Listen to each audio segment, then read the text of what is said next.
ready to go. It's actually live streaming now. As soon as you show it on the screen, I can see now. So we're actually live on Facebook. Well, I haven't set it up on my end, so I'm not sure why it appears. I haven't even added the text.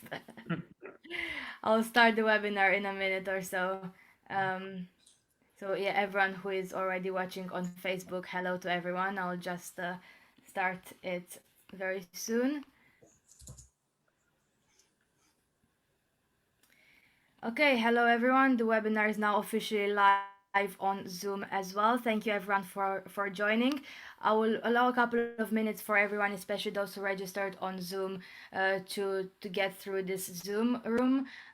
For those who haven't seen me in the endless webinars, I'm Alexandra Bolat. I'm the co-manager of the Young Europeans Network. I'll be hosting this session today, a very important day for many EU citizens in the UK. It's the EU settlement deadline day, the settlement scheme deadline, 30th of June. Here we are after years of campaigning for EU citizens' rights. We're finally at this deadline day. It's a very difficult and emotional day for many EU citizens, but also a day that will have many practical consequences, not only for weeks, but for months and potentially years to come. So I'm really glad there was so much attention on this issue, and so many people will join the webinar today. I see many people joining on Zoom as well. Hello for those on Facebook.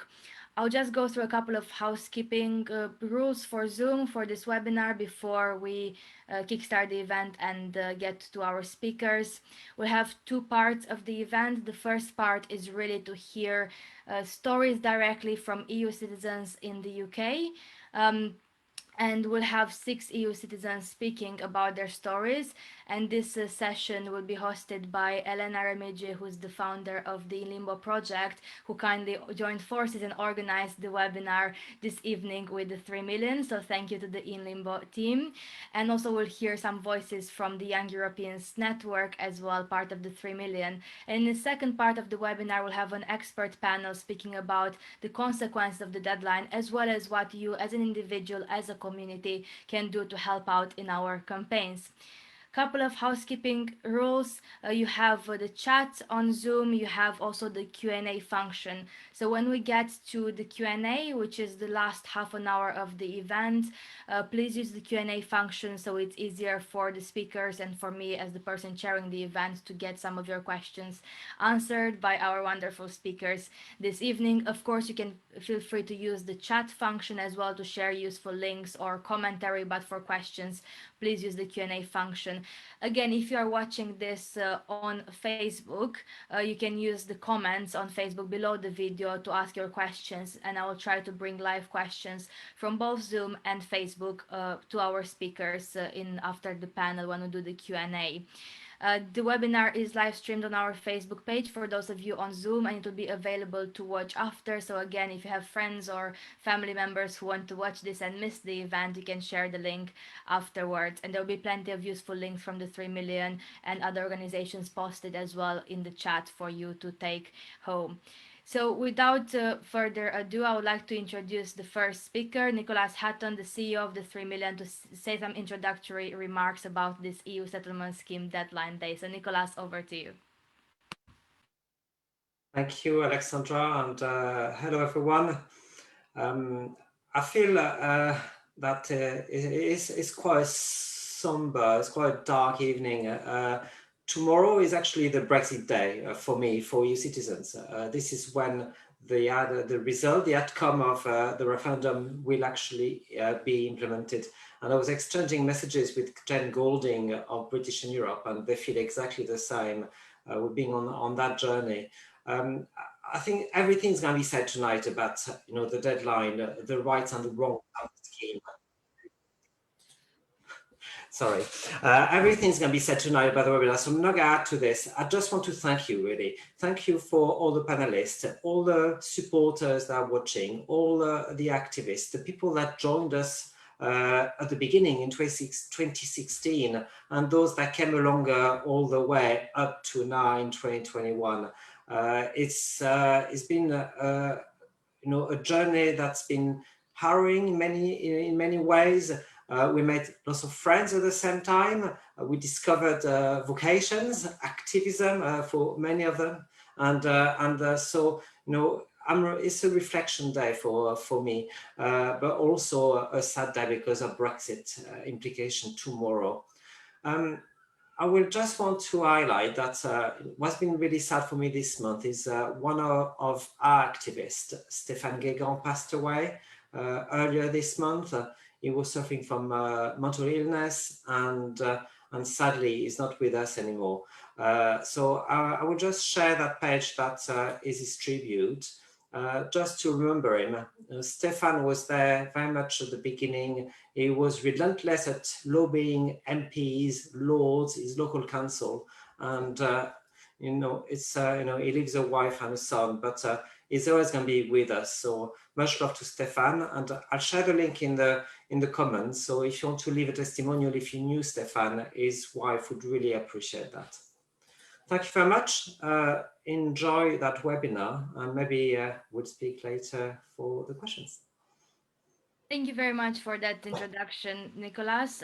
Next up is Elena Remigi, founder of the In Limbo project. So Elena, over to you for your presentation. Well, thank you, Alexandra, and thank you, dear Nicolas, for the touching words. Stéphane was a passionate campaigner and very kind and generous soul. He'll be dearly missed by us all.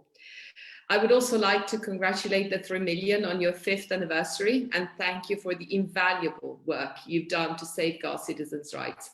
Thank you. As In Limbo, we just celebrated the 4th anniversary of the publication of our book.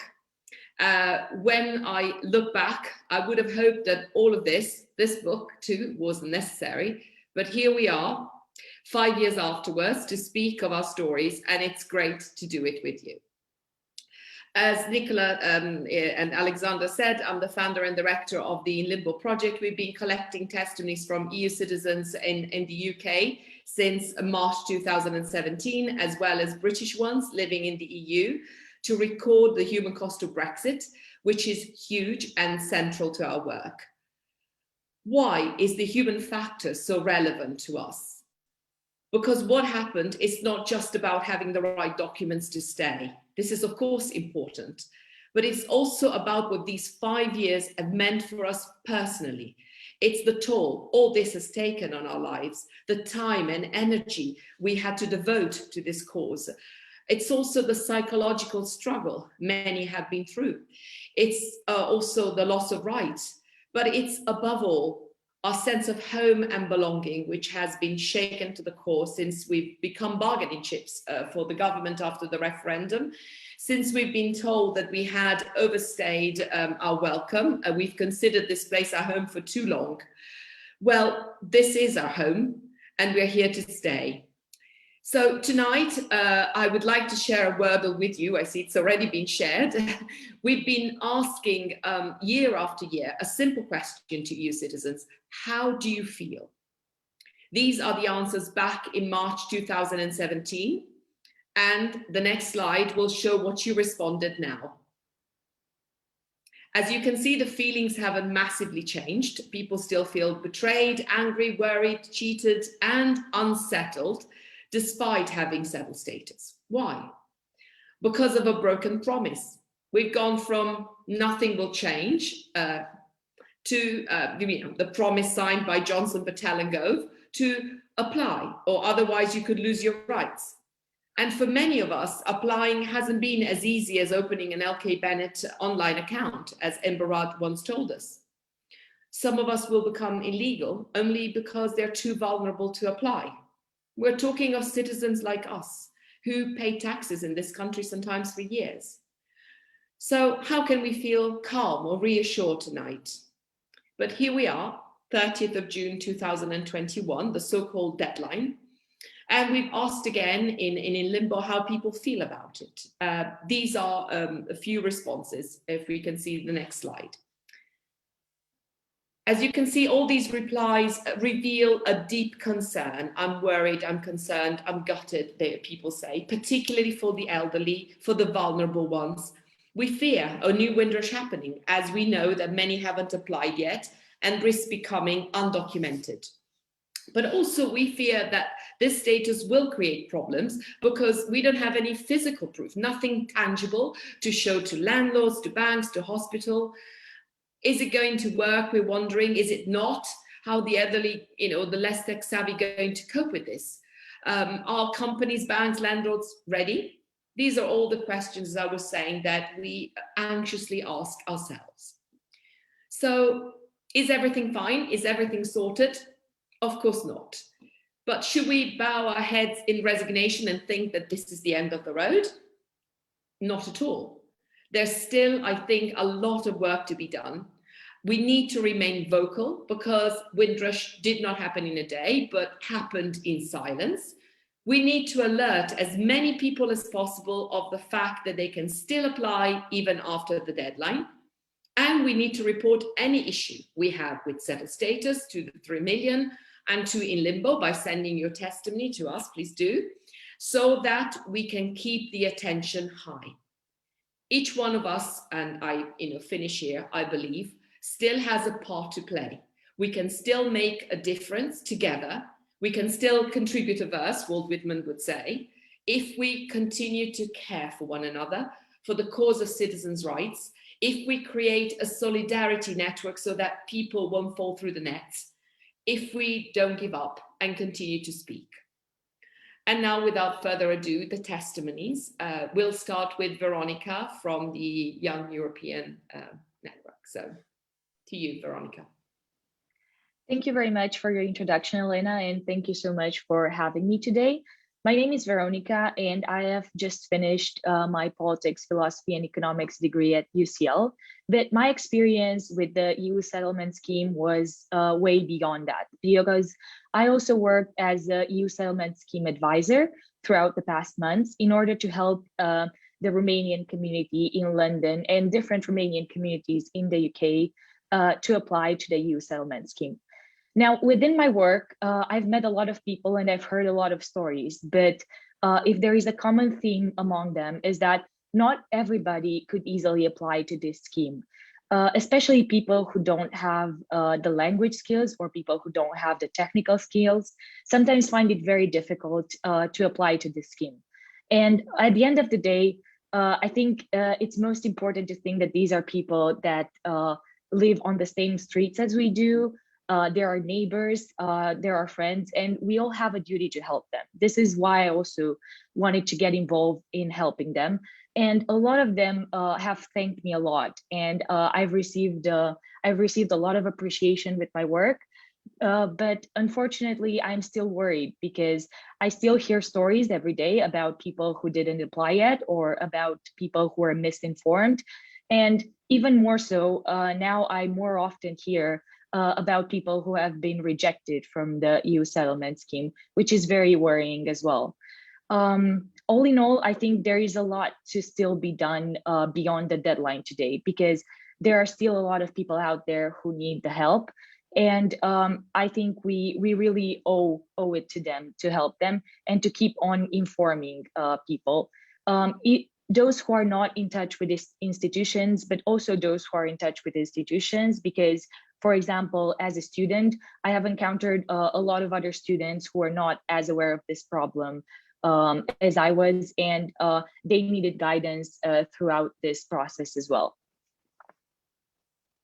Thank you. Thank you very much. Hello. My name is Lars. I live in North Wales. Noswaith dda i chi gyd. I was born outside the EU in a country in an East Germany that called itself democratic but didn't know freedom of movement. So when I could go onto one of my first trips abroad, I immediately fell in love with the UK and its language and its people. And a degree in English literature, an Erasmus exchange, and learning Welsh later, it now absolutely breaks my heart that after having seen my world open up, I see the world of the Welsh teenagers in the school down the road from me close in and their opportunities diminished. With the settled status deadline having passed today, I take chance to remember the many friends who've actually left the UK over Brexit. And I'm very, very worried about the problems yet to come with the problems with the system that we know about. I'll read a testimony from Alex van Wyk, a Latvian citizen, which talks particularly about one problem, namely the lack of physical proof for settled status. I have applied for settled status for my mother, who is 71 and visually impaired. I just wonder, when it comes to a situation when she needs to prove her EUSS to anyone, how will she do it? Settled status provides no option for a hard document, only an online option. She uses no internet. Her phone only provides calls using voice commands. I think it's a nonsense situation for many disabled people. They should provide a hard document, at least for the most vulnerable ones.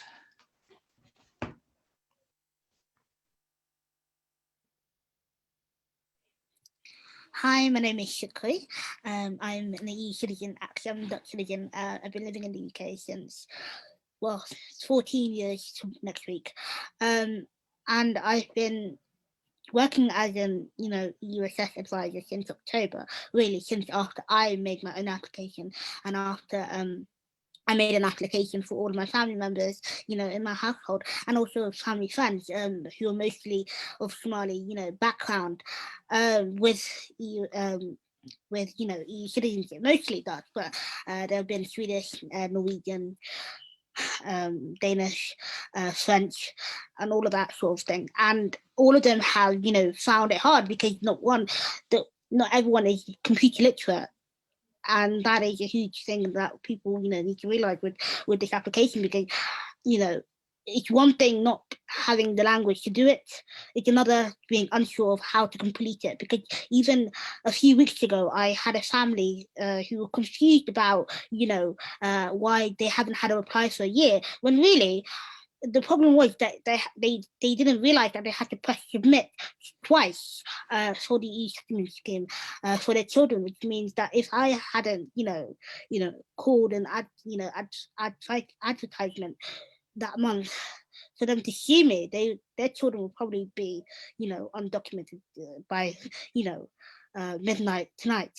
And that's worrying, because they didn't even realize that, it's not a case of people being ignorant, or it's not a case of people understanding, and not caring for their future. It's just people just don't know. And that's the issue, because with the Somali community, at least in the UK, there's that added thing of the fact that they're often not proficient in their own passport language. So any help that the embassy gives them is usually limited to just English. And then that means, only people like me, community advisors, have to step in, and not all are, accredited with the OIC, which is not really what needed, but it can help when you have complex situations like this. But that's really what the issue is nowadays, because we have EU citizens, but we also have EU citizens with family members who aren't, and I've had calls up and down the country, literally, from family, friends, and all of that sort of thing, asking if the letter, which isn't proof, whether they need to keep it, or whether what the point of that is.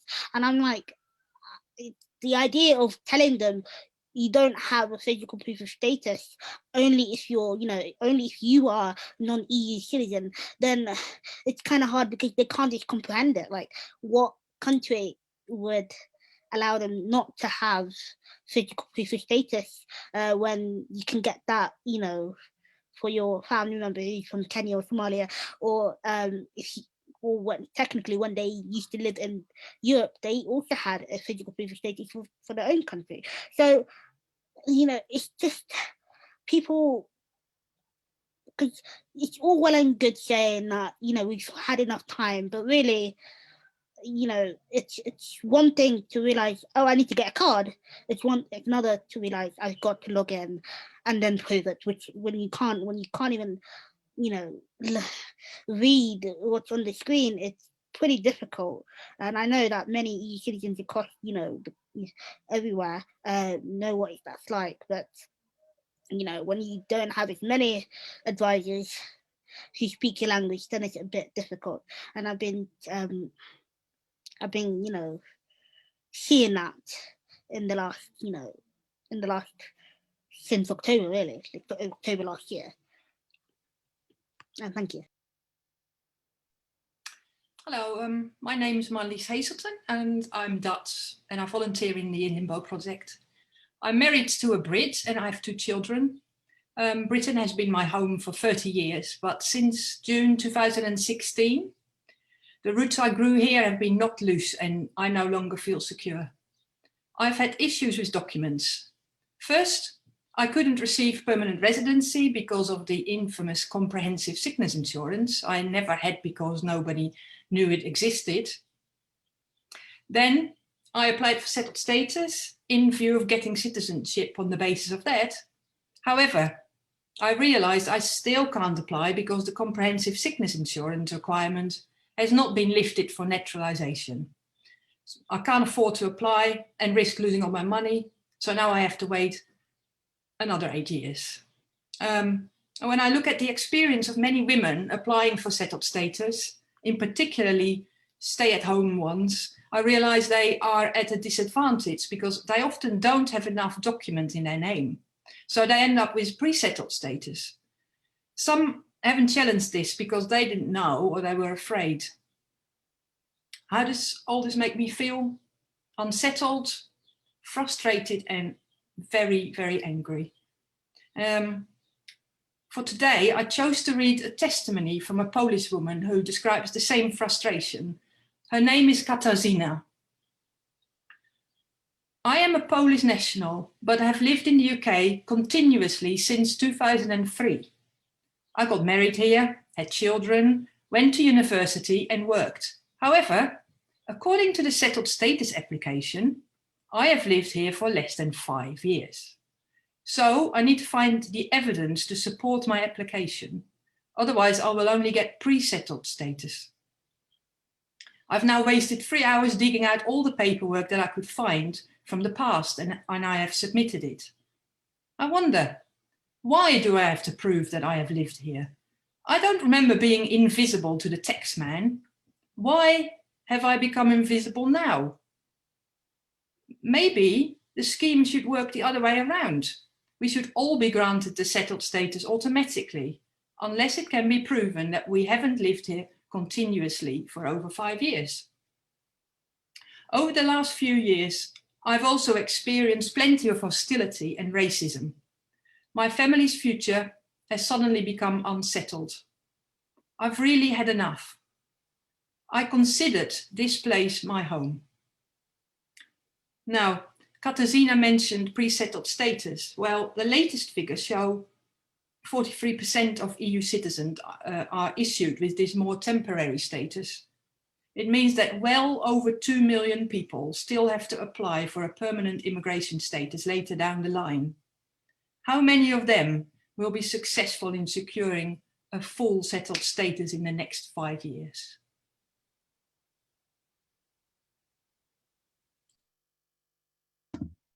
Hi, good evening, everyone. My name is Antonia, and I moved to the UK in 2017. So actually, Marlese just mentioned pre-settled status. I fall into that category of people who have applied to the EU settlement scheme, but are not able to secure indefinite leave to remain in this country yet.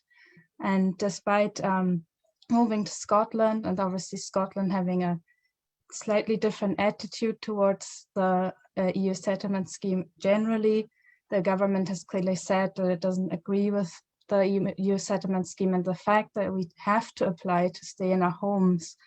And this is something I really appreciate hearing, but unfortunately, as we all know, the Scottish government can only do so much to protect people living in Scotland under the current constitutional setup. So with this deadline today, I have a lot of mixed feelings, mainly because personally I was one of the lucky people who did not have any significant issues, but I also feel like it's just not been put to the test yet. We've still had a safety net. We had the grace period, which is sadly coming to an end now. And as Nicola mentioned earlier, the real consequences are going to show from tomorrow onwards. And I'm extremely anxious about the fact that even though I've basically set out my life here, I don't know yet if I can stay indefinitely. I will have to go through the process again. And I'm extremely worried about what will happen in the future, if there will be any changes or what I will do if I do get rejected. For example, I've studied here. I've actually completed 3 courses in the time I was here, and I'm now fully set on working as a solicitor in Scotland, which is obviously quite a particular background. So having that in the back of my mind, that I'm not yet in a position to be assured that I can actually stay in the place that is my home now, is very unsettling. And I can only agree with what everyone else has been saying, that even if you have your status, this is only a start of a new phase for us. And I'm really glad to see that there is a lot of visibility just now. And I know we really need to keep this up. And I was extremely shocked today to see the reaction of the UK government while being presented with all these testimonies and all these reports, while still being basically, sticking to the deadline and not giving any sort of protection. So I'm really glad to see that there's a lot of people who are engaged in this discussion, and that we're all in solidarity with each other. Feels very good. So thank you everyone for being here. Hello, my name is Ellie Wright. I'm Dutch and I've lived in the UK for 54 years. I'm 79 years old, widowed, and I work with the In Limbo Twitter team. I've been through everything possible when it came to applying to secure my rights after Brexit. First, I applied for permanent residency, struggling to find necessary documents, but fortunately I had a lawyer helping me to gather and submit the 5 kilos of evidence I needed. Then I had to convert my permanent residency into settled status, which should have been straightforward, but wasn't. I had issues changing my maiden name to my married name on the Home Office website. They said it couldn't be done. Yet, on checking the Home Office site, imagine how I felt discovering that my name was changed, but also my photo. In fact, the photo was changed twice without my consent. In the end, I decided to apply through the Windrush scheme so that I would have physical proof of my status. This process included having my fingerprints taken as well. It's been a long and at times stressful journey. I'm glad I've had help with my applications. However, how many elderly people don't know that they have to apply, don't have anyone helping them, or are not tech savvy enough to do this?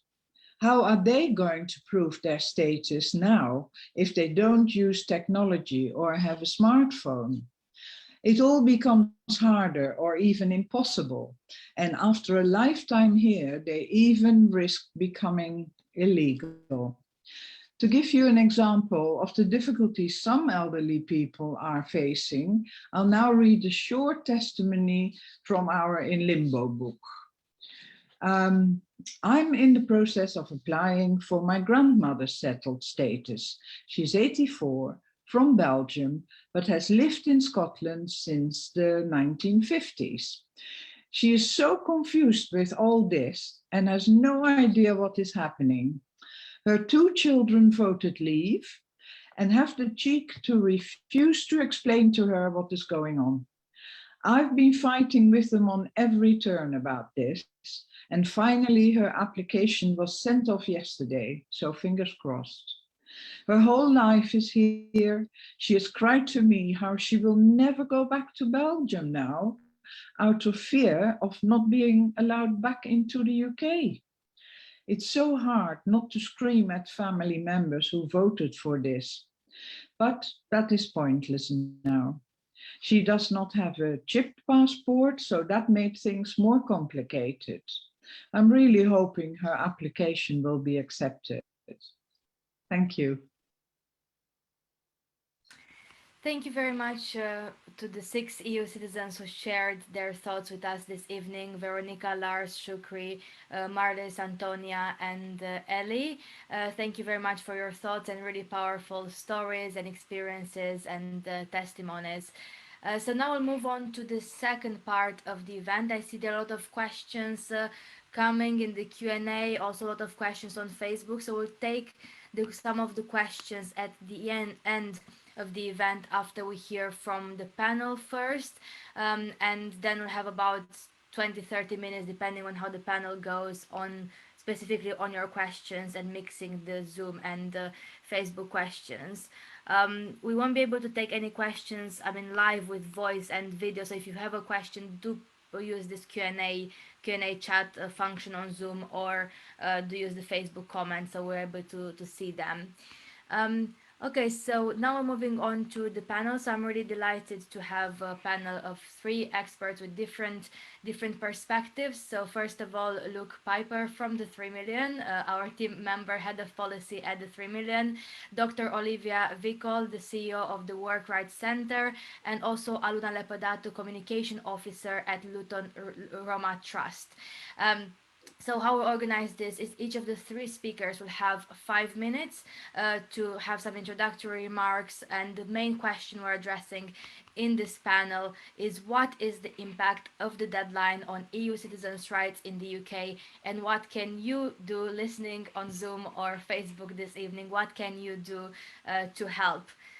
So I will invite now firstly Luke Piper for his introductory remarks, and then Olivia, and then Aluna, and then we'll bring the panel to a discussion. Thank you. Thank you, Alexandra, and good evening, everybody. I just want to begin by echoing that this is a particularly poignant moment. Much of the work of the 3 Million over the past years has been to prevent the problems that EU citizens would face because of the impact of Brexit. And we've had some wins along the way, and we've had some losses as well. And unfortunately, we're in a situation now where we are about to move from a prevention strategy to one of reaction, where we will be looking to react to people's problems and experiences because of the way that the law has been set up with respects to rights. In that spirit, and cushioning to the question that Alexandra has just asked, what are people facing? Well, I won't go into the substance of it in a lot, because I think my other panelists will, but those people who don't apply by midnight tonight will not have the same rights as they do today. It will be night and day. Those people will not be able to work, rent, access certain healthcare provisions, bank accounts, and so forth, until they acquire their immigration status, and the numbers could be thousands. There are those who've got pending applications and some complexities there, but I won't again dwell on that in too much detail. What I wanted to do, though, was to nod to the issue that hasn't made the headlines, hasn't made the attention of journalists or anybody at this moment in time in the way that perhaps people would expect. And that is the problem with the digital-only immigration status.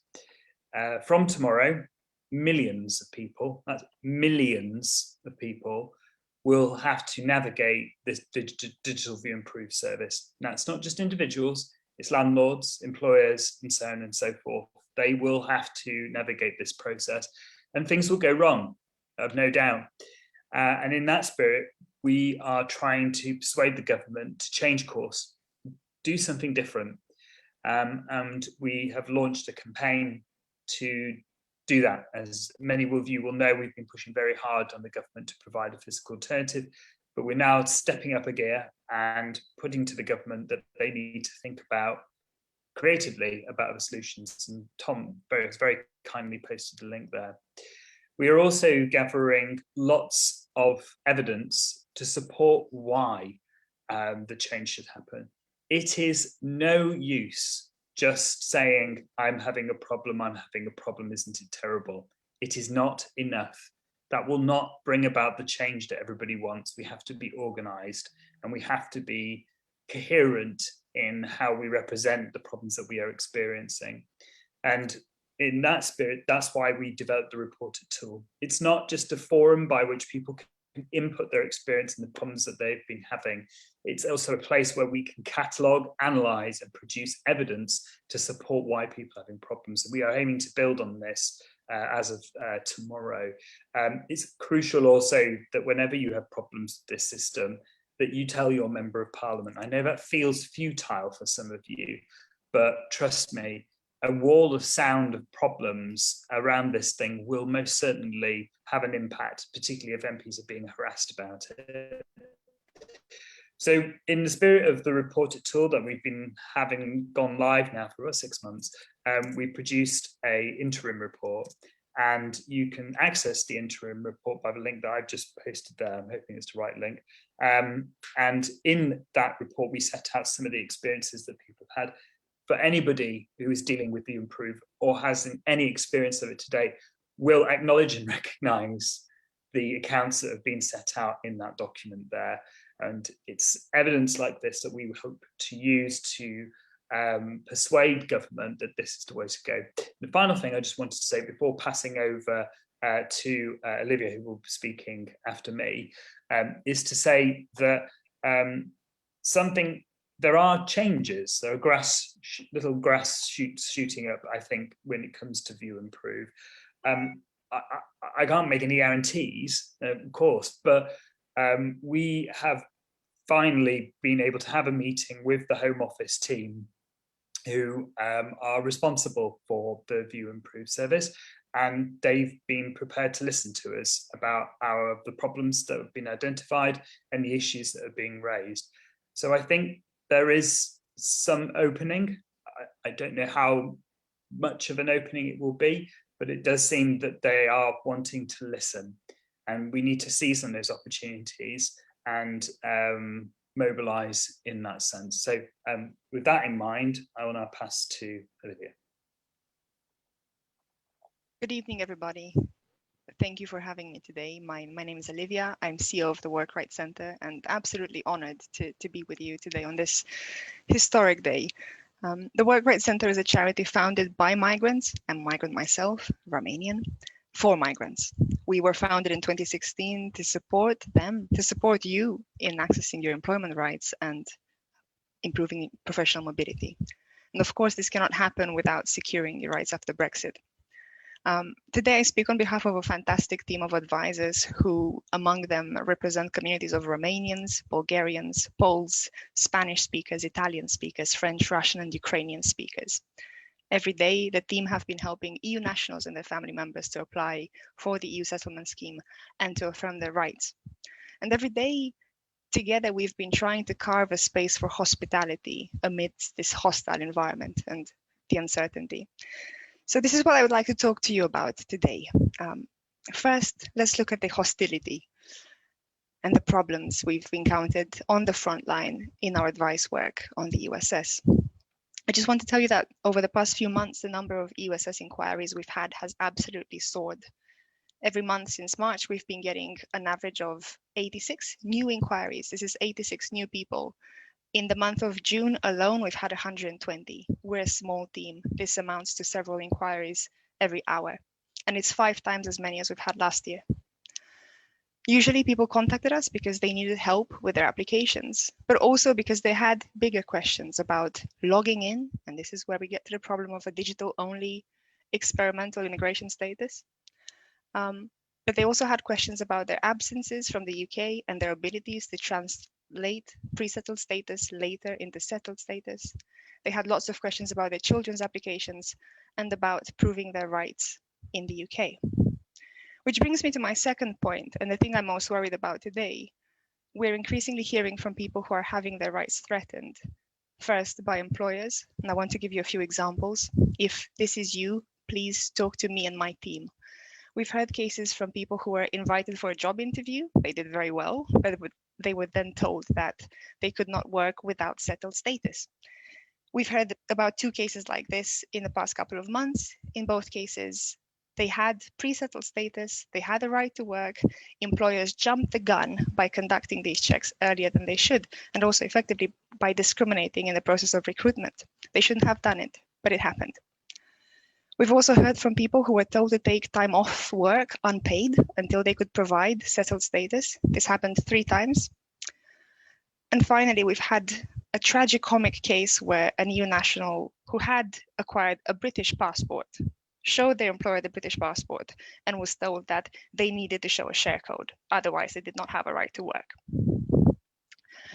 To me, this demonstrates the greatest danger of this new change of status for EU nationals and their family members. The greatest danger is that employers and landlords and other civil society organizations will start raising new borders and creating new exclusions from tomorrow between EU nationals and others. On one hand, because they've been asked to do so by the Home Office to conduct immigration checks in the everyday. But on the other hand, also because they have their own prejudices and insecurities and uncertainties about who belongs. And this brings me to the third and final point for tonight, which is our rights as EU nationals and family members of EU nationals. If there's one thing I would like you to take home, please let it be this. If you were in the UK before the 31st of December 2020, or you're the family member of someone who was, your rights are protected. It doesn't matter if you already got your status or if you're one of the 400,000 people whose applications are currently being stuck in the backlog, judged by the Home Office.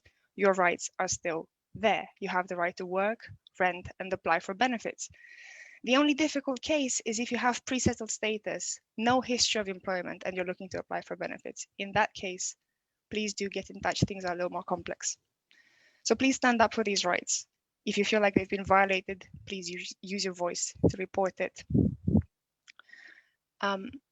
If I can end on one other thing this evening is our power. Because I appreciate that this is a very stressful time. To me personally, it feels emotional. I feel like my voice is shaking as I speak to you today. It's a stressful time and it's a depressing day when we'll start seeing what the end of freedom of movement looks like. We'll start seeing borders when perhaps many of us have fought against borders. But there are things that we can do. The first is to stay informed. We've seen a lot of dangerous misinformation about EU nationals' rights, particularly about the rights of people with pre-settled status or the rights of people with applications in the backlog. You may hear this misinformation from people in position of power, like your employer or your council. If that's the case, please stay informed, send them to the official governance sources or sources by the 3 Million and the Work Rights Centre, which provides a series of easily digestible summaries of rights and how to affirm them. My second call to action to you is to be patient and to ask others to be patient. You may have to queue to get for the EU Settlement Resolution Centre if you can't log in. You may have to queue to sign into your online application. Take your time and don't give up. Report it when it happens. Also, use the power of the Equalities Act. Remind your employer, landlord, local authority that singling you out and penalizing you because of your EU nationalities, that's unlawful. And it can carry serious consequences. This is our power. And use your voice, as Luke said, to stand up to discrimination, to report it to everyone here, to your MP.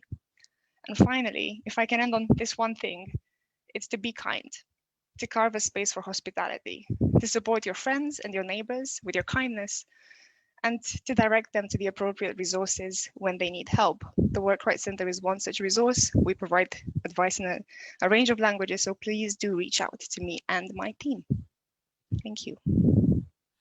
Thank Thank you very much, Olivia, for that ending on the positive message as well, that everyone can help each other. And I've seen a lot of positive comments in the chat about the organization, the amazing work that you do helping out people. So a lot of people are saying thank you and referring cases to you. Our final speaker for those initial introductions is Aluna from the Luton Roma Trust. So Aluna, over to you. Yes, thank you very much. Hello, everyone. Happy to be here and to speak on behalf of the Roma community, but also I just want to thank all the previous speakers for your important inputs, and I hope your voice will be heard. Just wanted to emphasize the importance of this day when the ESS is finishing, the application process is finishing. And to be honest, I personally have a feeling that my life will change after today. The life of many people will change after today. We don't know what to expect, but I think we shall expect a hostile environment. And I've seen the comments about that we are the next Windrush generation. And in a way, I agree with you, of course. I am afraid for my community, for the Roma community that I work for and belong to. I will explain you why. I feel I am Roma myself, and I feel in a way privileged because I have high education, I speak English, I have a smartphone and internet, and I can talk to you today over my laptop. So the application process for me was very easy. I applied it for myself and for my family members. But what about those people who fall under the vulnerable groups? Those people who are sleeping rough, those people who don't speak English, who don't have a smartphone, who have to run from McDonald's to McDonald's just to catch the Wi-Fi, who are illiterate, so they cannot read the instructions of the application system. What about them? So they unfortunately fall under, or they fall behind the system. Speaking about the Roma community, unfortunately, many Roma do not speak English. Being immigrants, they speak, even sometimes they don't speak their country language, but the Roma language. Many times they are illiterate. And, you know, with all these circumstances, they rely on us, on charities, on civil society sector, who was able to support them until now. But what about the coronavirus lockdown, when the charities were closed almost 1 year? What about the embassies, which were closed and people were not able to apply for renewed passport and IDs? And yeah, actually the resolution center was closed sometime for a period of time, which again was not able to support them. So what about those people?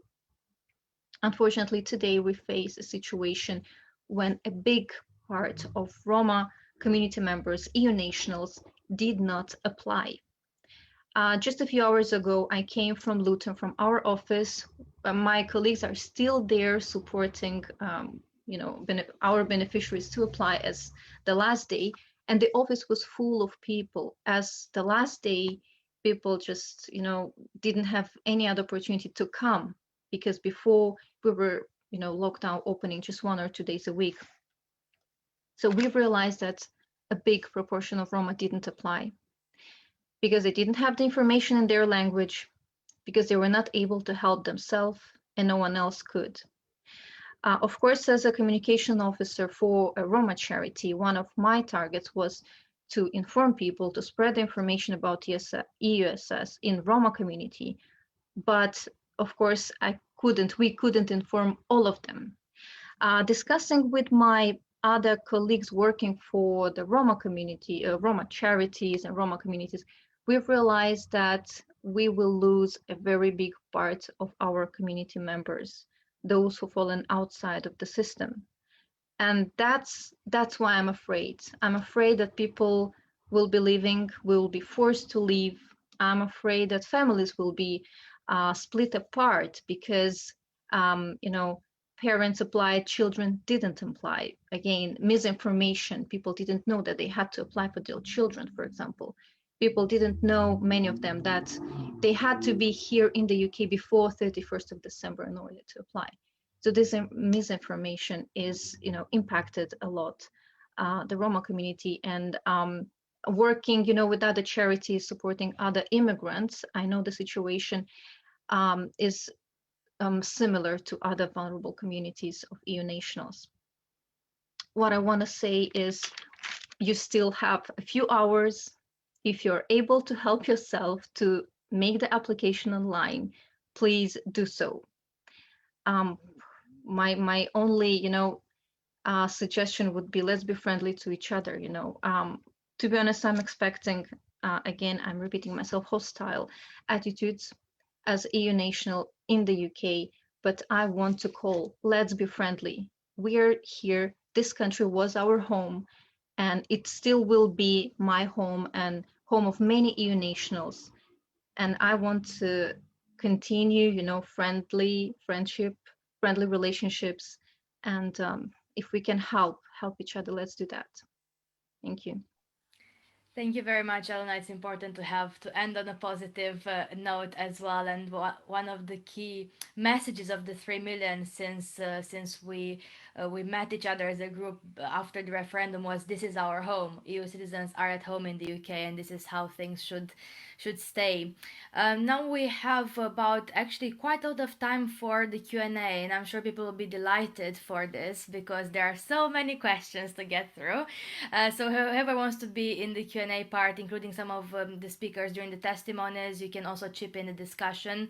I'm trying to categorize the questions into different, more practical questions to start with, perhaps more for the panelists, for the experts today, and then also broader questions in which everyone who participates in discussion can have their say.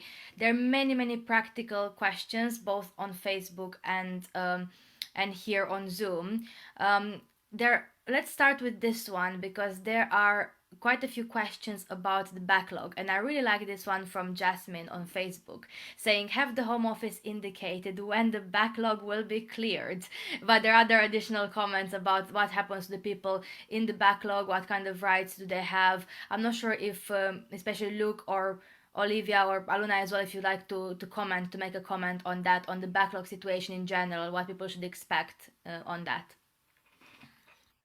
Yeah, so in terms of, I'll start, in terms of when will the backlog be cleared, I don't think there's any cleared data of when that will happen. I suspect it will be a very, very long time, potentially years on some of the very difficult cases that the Home Office has to deal with.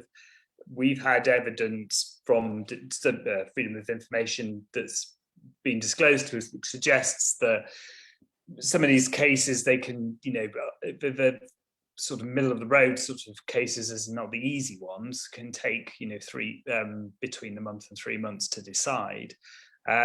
So I think there will be a backlog, and I think it will be here for a while. One of the things I wanted to say, though, is people got to get themselves into the backlog to begin with, to benefit from the protections that are given by law, which I think hopefully somebody else will speak to. What you have to prove that you are in the backlog. But I've just been getting reports sent to me confidentially, anonymously. It's not, in confidence I can say it, but it's been sent to me anonymously, that there are technical problems with the website, and that the Home Office are having some difficulties, and they are saying to people, to some people, that they should apply tomorrow. Don't do that. Don't apply tomorrow. That's a really, really bad idea, because your application will be late. It doesn't look like there's going to be any concession based on the announcement that I've seen so far.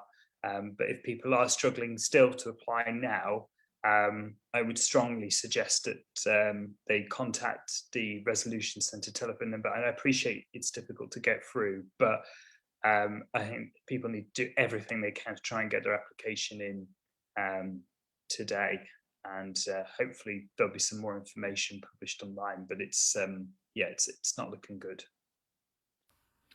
Thank you very much for that. Any other comments from the panelists on this question, Olivia? If I can just speak to the point of point about the rights of people with applications in the backlog, you still have them.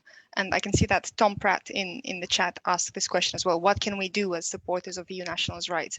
Please remind them that this is the biggest myth around the USS, that somehow you don't have rights because you haven't yet received an answer from the Home Office. If you've made the application, you have the right. Tell people that you have the right. There's also a process to prove that right using the employer checking service, if that's an employer who asks, or the landlord checking service.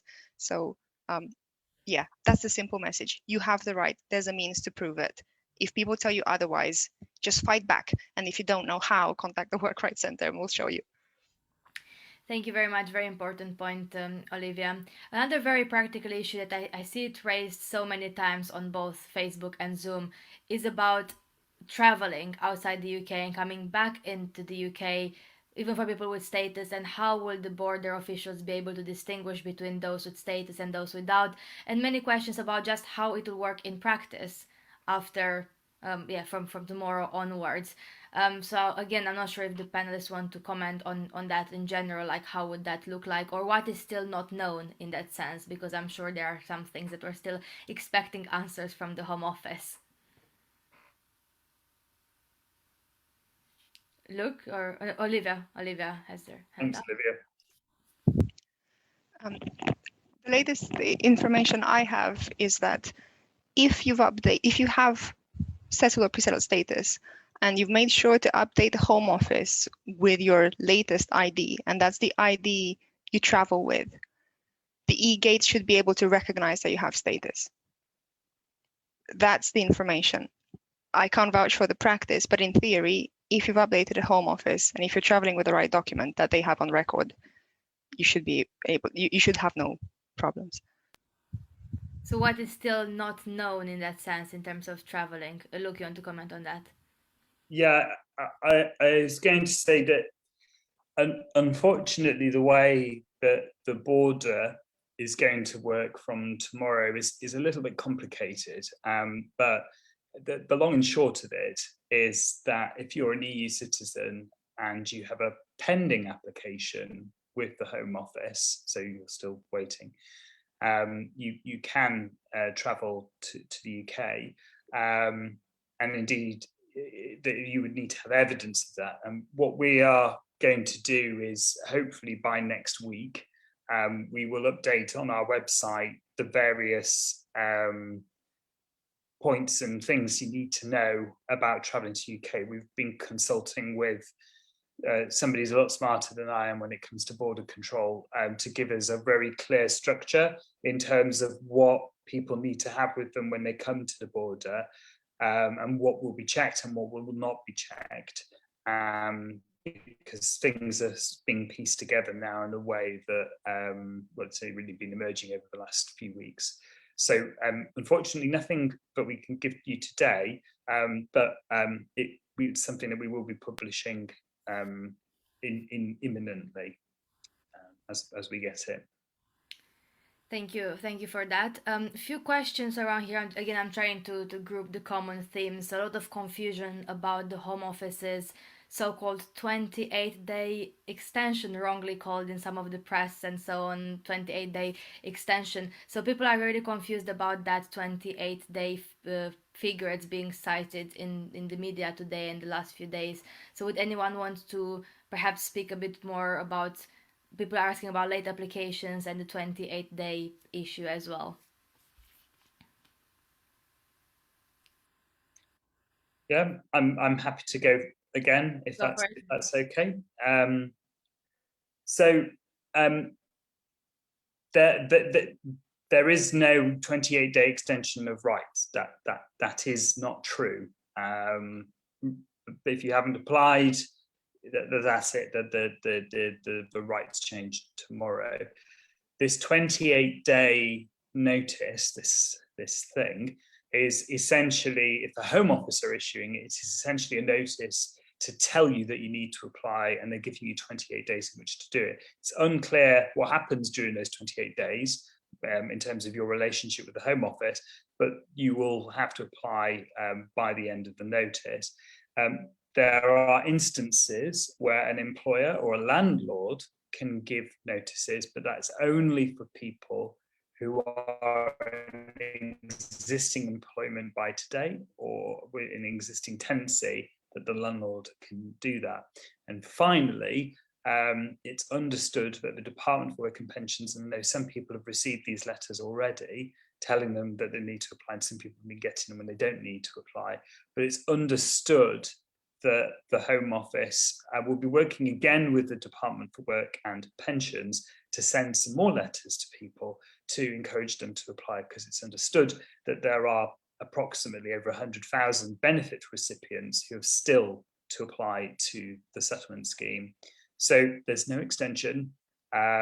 It's just a means by which the Home Office are working in partnership with people to, when they're identified, to encourage them to submit their applications to the settlement scheme. Thank you for that. Let's alternate a bit, so some of the softer, like less depressing questions, and take one that's actually for Veronica. I think you replied already in the chat, but I think it's worth like having some of those personal stories as well, and we'll come back to the legal question. What were the 2 Romanian cases you came across that left the biggest mark on you in your work? Yes, thank you. I'm not sure if my answer will be less depressing though. So the 2 cases that left kind of the biggest mark while I was working within the Romanian communities would be, first of all, a group of Romanians I've encountered which were in a modern slavery situation, which meant that they either lost or didn't have their IDs, or maybe they had it taken away from them. And this made it really difficult to do their applications, and also to make them understand how to go through this process, especially because their English level skills were not as good as well. Now, I guess another case that was really tough was one with a family which had 5 children. And again, the problem here was the fact that not all of the 5 children had IDs, and even more important, not even all of the 5 children had the same nationalities. Some of them were from a previous marriage for one of the parents. And again, linking these children applications to the parents' applications became very difficult, because sometimes not both of the parents were on the birth certificate. And at the end of the day, it was just really complicated. So yeah, I would guess these are the two cases that impressed me most. But there are a lot of people out there who have really complicated and maybe even similar stories. And unfortunately, for the Romanian community in the UK, it sometimes is the case of this type of communities that are most vulnerable and need most help, and they're also hardest to reach. Thank you for that, Veronica. I'm just trying to find more positive, broader questions, but I'm failing at the moment. So how about this one? What will happen with children in care? A couple of people who are very concerned about children in local authority care. So I'm sure Olivia, Luke, Aluna, you have all encountered this situation. If anyone wants to comment on that issue. I can add something to that.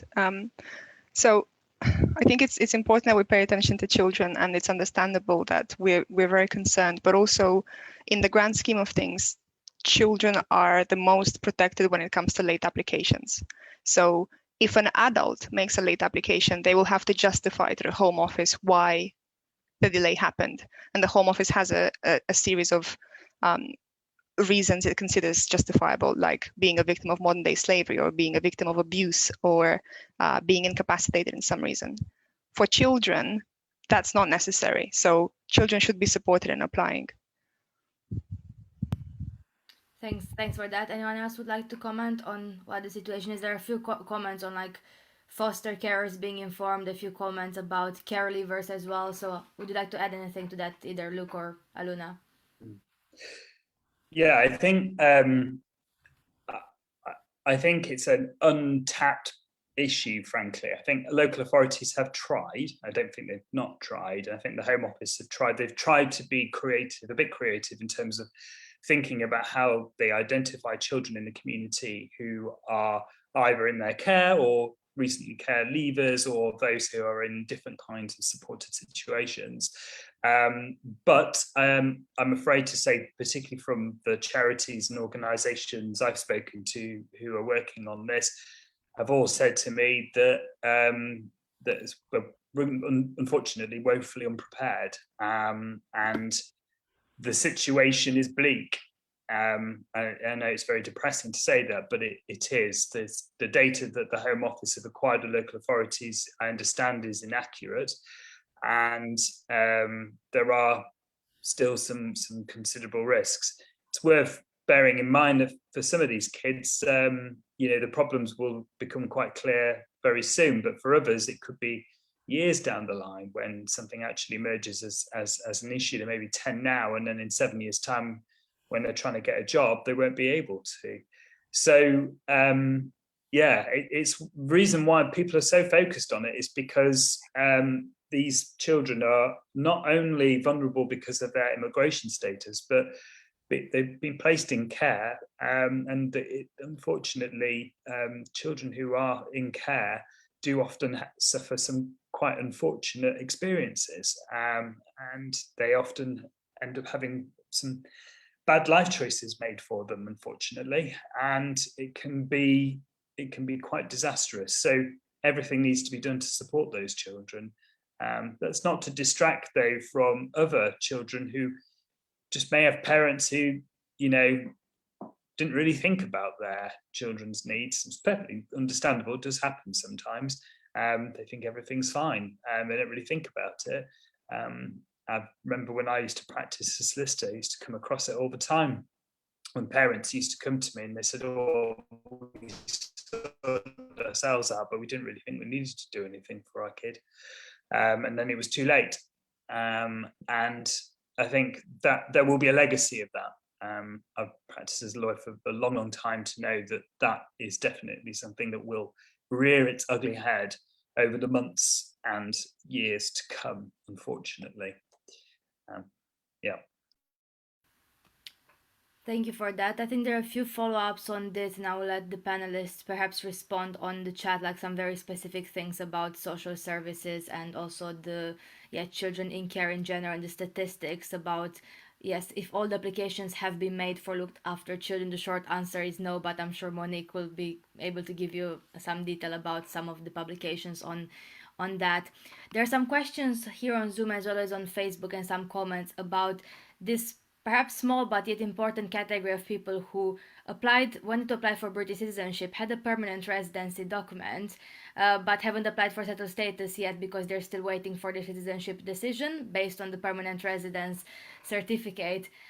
So I'm not sure if there's any general thoughts about what are the concerns regarding this group, if any, in terms of EU citizens who are still in the process of waiting a decision for citizenship, but yes, haven't heard yet, and at the same time they haven't made an application to the EU settlement scheme.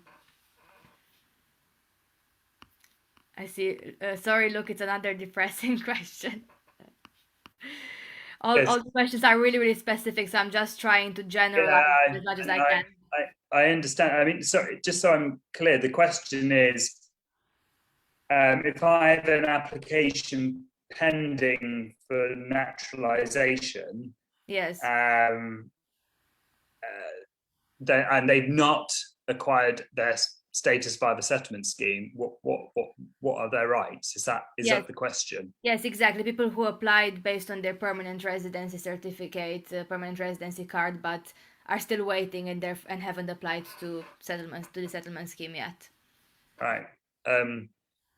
Well, Olivia, this is more of an advice question. I know what the answer is, but I think it strays beyond. Yeah, I mean, I feel like this is one of those questions where the advice, there's two ways of answering. It's the rights that you have in theory, and then it's how the immigration checks will happen in practice from people who, knowing that you're an EU national, will likely want to see a share code from you.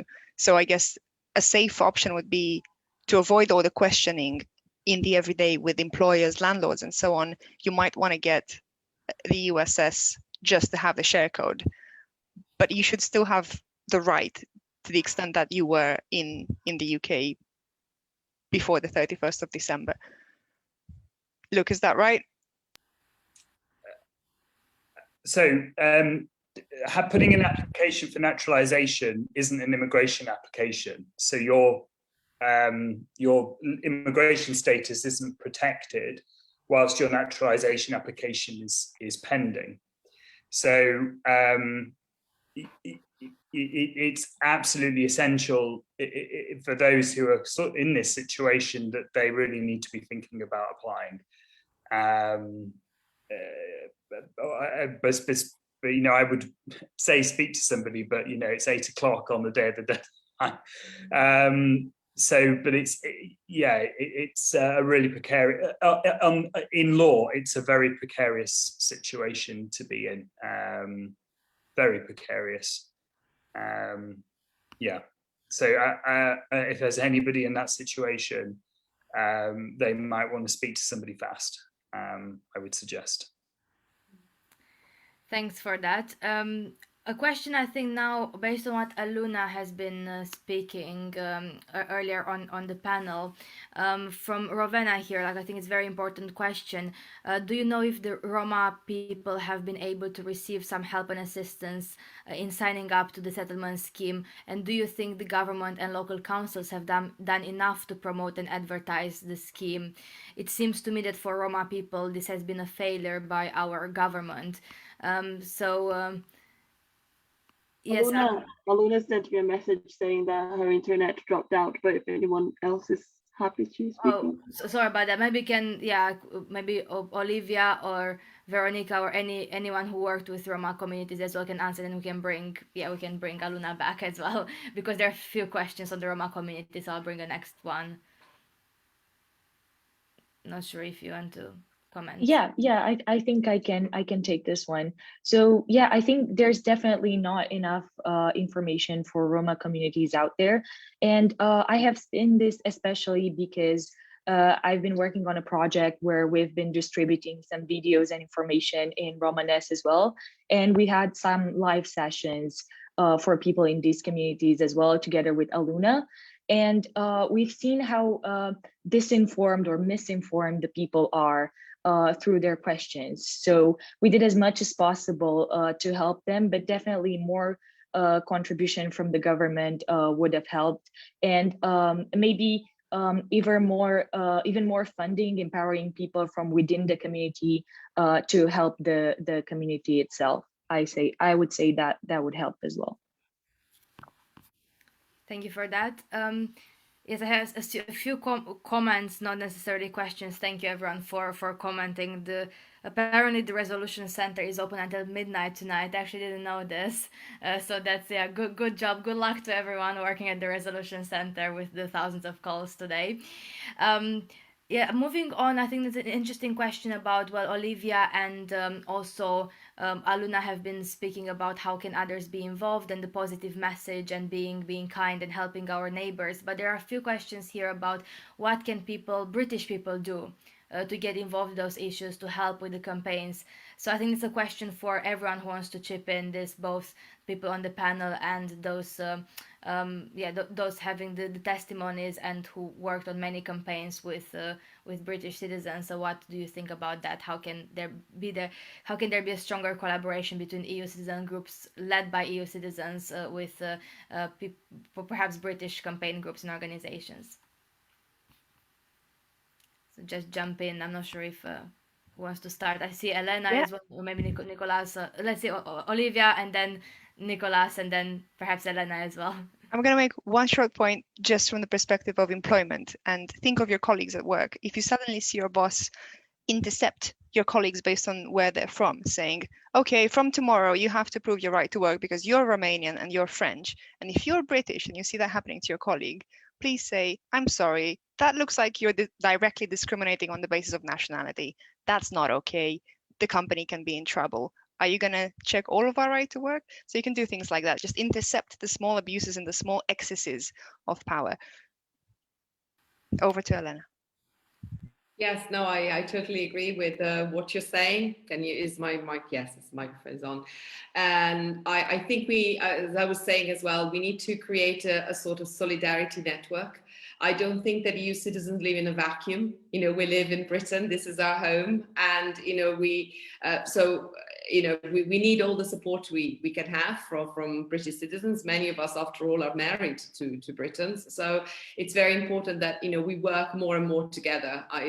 For us, we've been collecting testimonies both from EU citizens and British alike. So, you know, we've always had this, lovely collaboration between us. I think, you know, if you have the time, volunteer.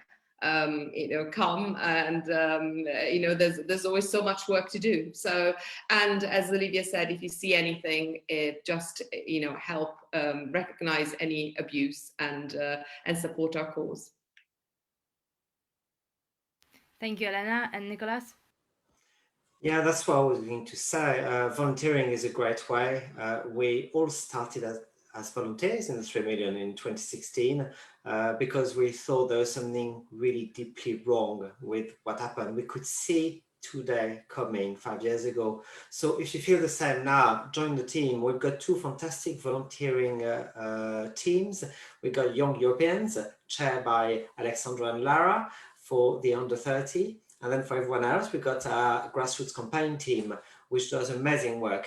The grassroots campaign team in particular is a link between EU citizens and British citizens. And I think they're playing a great role trying to make that bridge, because some people might be surprised sometimes to hear Luke saying, well, he's fighting for the cause of EU citizens, but actually the way to convince our British friends, our EU citizens, is to have our British allies, because they can convince British citizens better than we can. So making that link is super important. So if you're British and you're seeing this, join us, really join us. It's really important, because otherwise we'll always have a glass ceiling. Thank you, everyone. I think in the testimonies, there were a few mentions about the comprehensive sickness insurance and how this affects naturalization applications, and more EU citizens have chosen to apply for British citizenship through naturalization as well. So there are a few policy-related questions in terms of, along the lines of, what are the chances to get rid of the CSI requirement, if any, and what can be done to campaign on this issue. So again, more of a policy campaigning question, if anyone would like to take that. Yeah, I can, if that's helpful. There are opportunities to revisit this issue. There will be a bill that will be put in Parliament, I think, next week, relating to immigration generally. It's touted by Priti Patel as being, some kind of sovereign borders, way of stopping people legitimately claiming asylum in this country. But there will be within the bill things to do with citizenship, in particular correcting mistakes in nationality law. So we will be working with members in Parliament on this. So watch this space. There's some good campaigning work on the horizon on this particular issue, and we're not giving up on it lightly.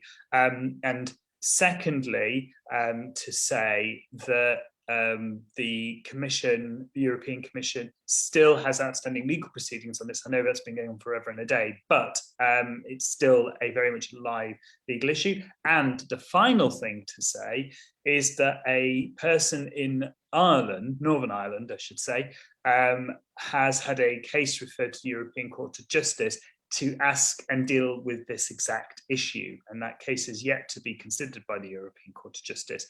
But it is my understanding that that case will be particularly pertinent in the CSI question. So yeah, that's where things are on that. So watch this space. There are things coming. There are opportunities on the horizon that people can get involved in. Thank you very much, Luke, for that information. I just want to pick up on like a very important point, I think, because I see this come up a couple of times. People who seem to have done the the app part of the application, like scanning your ID and taking the photo. The application actually has two parts, so you need to go on the website and prove your residency as well. That's something I encountered so many times, people who thought they applied because they only did the app part. I see a couple of comments, so do continue your application tonight, please. If you only did the app part, you haven't really completed it because you didn't do the residency check, which is the second part. So that's, yeah, I'm just getting worried seeing some comments at the moment. We have about 10 minutes left now. I'd like to keep a couple of minutes at the end just for some what happens after the webinar. So I thought it would be nice to have maybe a round of interventions, very, very short, 1 minute. So it can be, of course, the panelists and then anyone else who spoke earlier in the webinar who wants to comment on this. You know, in a minute or maximum a minute, just keep it very short.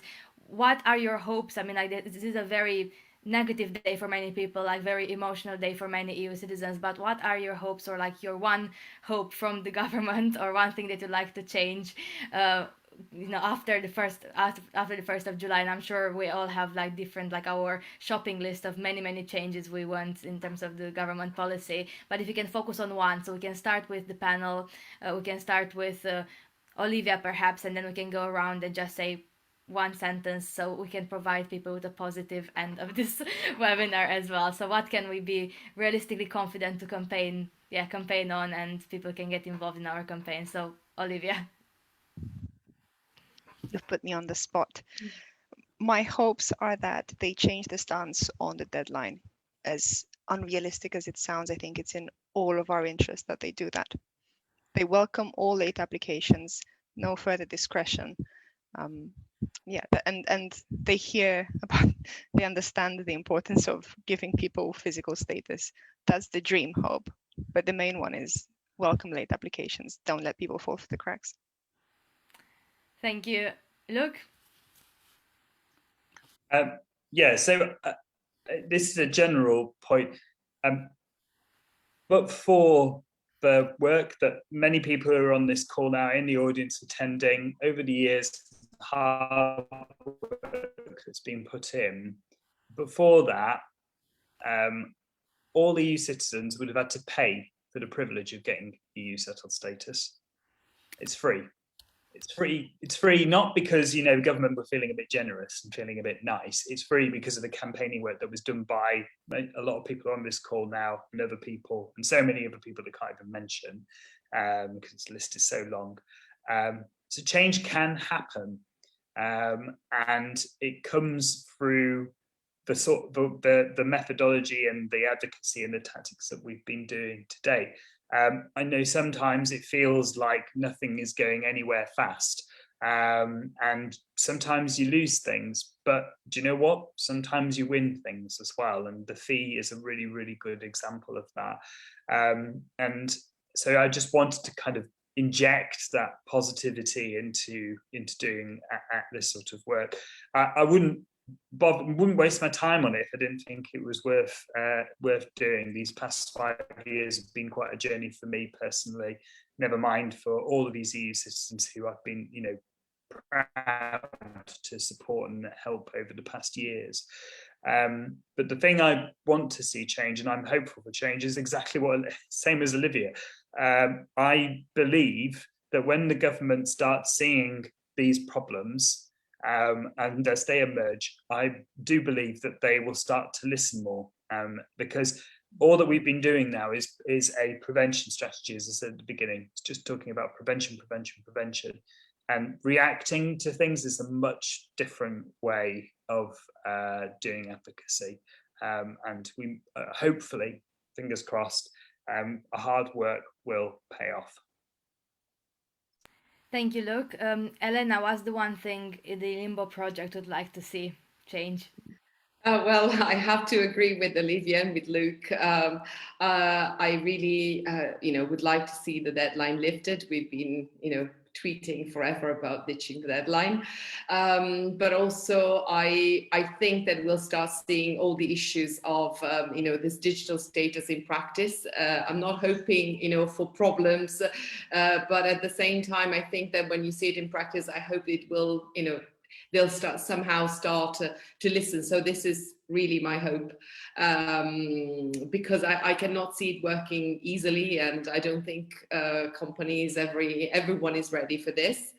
But as Luke said, we wouldn't be here if we didn't believe, that change, can happen. And personally, as In Limbo, we believe in the power of voices, of saying things, of speaking up.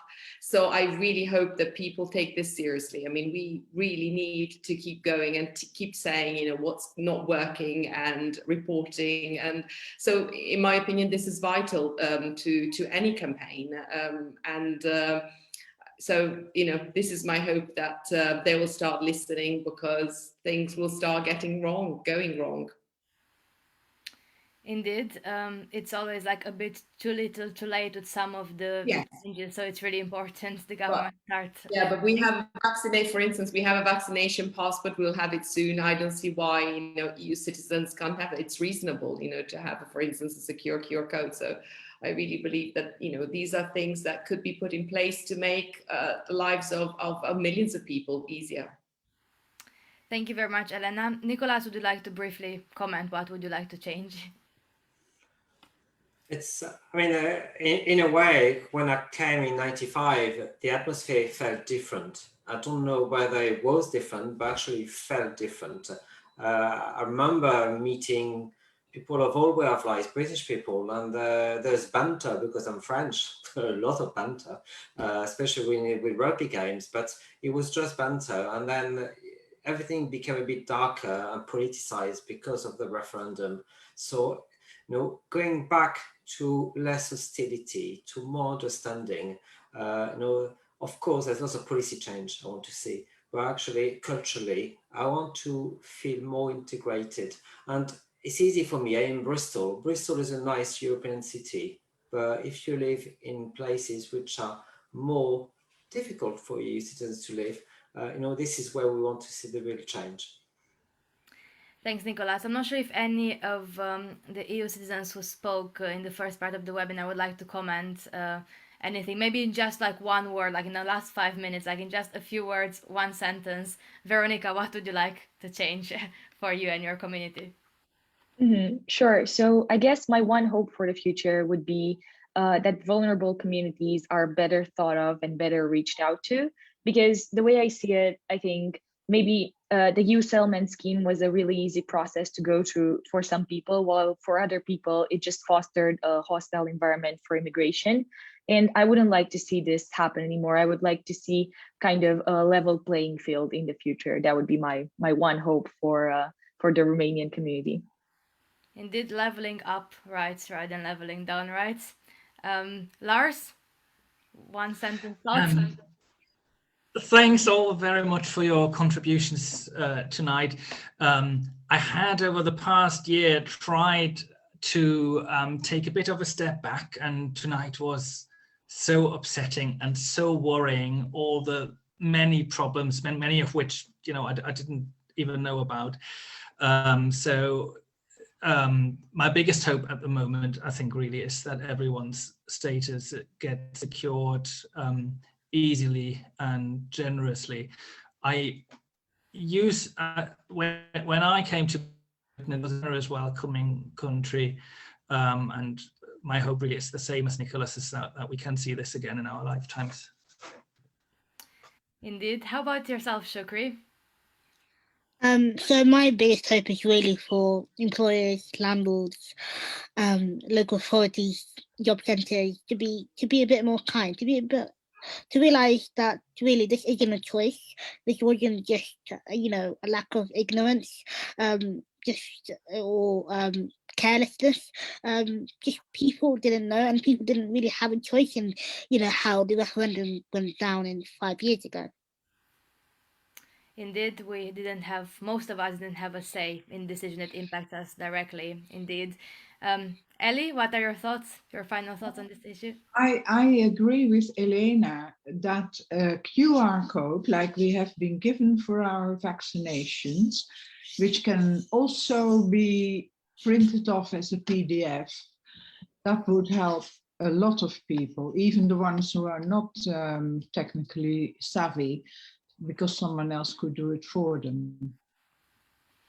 Indeed, the campaign for physical proof of status will continue from the 3 million, the In Limbo project, Work Rights Center, and many other organizations who joined the call for physical proof. So the fight for physical proof is not over yet. Antonia, final thoughts from you? I think in general, I just hope that after, obviously, Brexit will never be over. We all kind of know that, but that at some point there will be like the return of reasonableness and kindness and all these values that, well, you would think the UK still obviously shares with Europe, and the EU would kind of return, because I feel like there's so much division and so much bitterness, and even for all of us today, we're all feeling really anxious and upset and worried that it's really difficult to have kind of a debate which is not kind of so biased in both kind of ways or in different ways, that it's really difficult to kind of heal from all the discussions and all the things that have happened. So my hope would be that at some point there will be this realization of, okay, what would happen now, but what do we want to do going forward, and how can we kind of mend a little bit after everything that we've been going through. Thank you, Antonia. Indeed, the return to being reasonable, including listening more to organizations who actually know what they're doing and speaking to EU citizens every day. No sub-tweet there. Marlese, over to you. Final words from you. Yeah, well, I agree totally with everybody. I mean, just to add one thing, is I would love to see more people, British people especially, speak out and stand up for the rights of immigrants, refugees, you know, the most vulnerable in the society. I would love to see people stand up more and speak out. Thank you, Marlese. Thank you so much, everyone. It's exactly 8:30, so very, very good timing from all of us, and we covered a lot of questions. I'm aware there's still questions, especially very specific questions that some of them do require legal advice, and we can't offer advice on individual circumstances. But I'm sure my colleagues have put some useful links. Other questions have been answered in the chat. So I'd like to thank Lara and Monique from the 3 million team answering to some of those questions and providing the useful links. 39 questions being answered in the chat. Well done, Lara and Monique. Thank you again to the panelists, Luke, Olivia, and Aluna as well, who had some internet issues, but also very, very important contribution from Aluna on the panel. So thank you all three of you for answering, especially on those more legal points. And of course, the 6 EU citizens who shared their experiences in the communities, in their own personal experiences. And thank you to our partner organization, In Limbo project. We've been working with Elena and the In Limbo team for a very long time, and it's really, really great we got to do this event together on such an important day for many EU citizens. Thank you. Sorry, Olivia. Go on. You had your hand up. I was trying to react with a heart when someone said that they're going to cry, and I thought, yeah, I can feel that sentiment. Okay, I thought you had the final point. All right, so we are 4 hours to go now until the deadline. The people at the Resolution Center are working very, very hard. So if you still speak to people today or online, do share a message. One thing that everyone can do tonight is share on the groups that you're part of, especially nationality groups on Facebook or other groups. Share like a final message saying the deadline is tonight.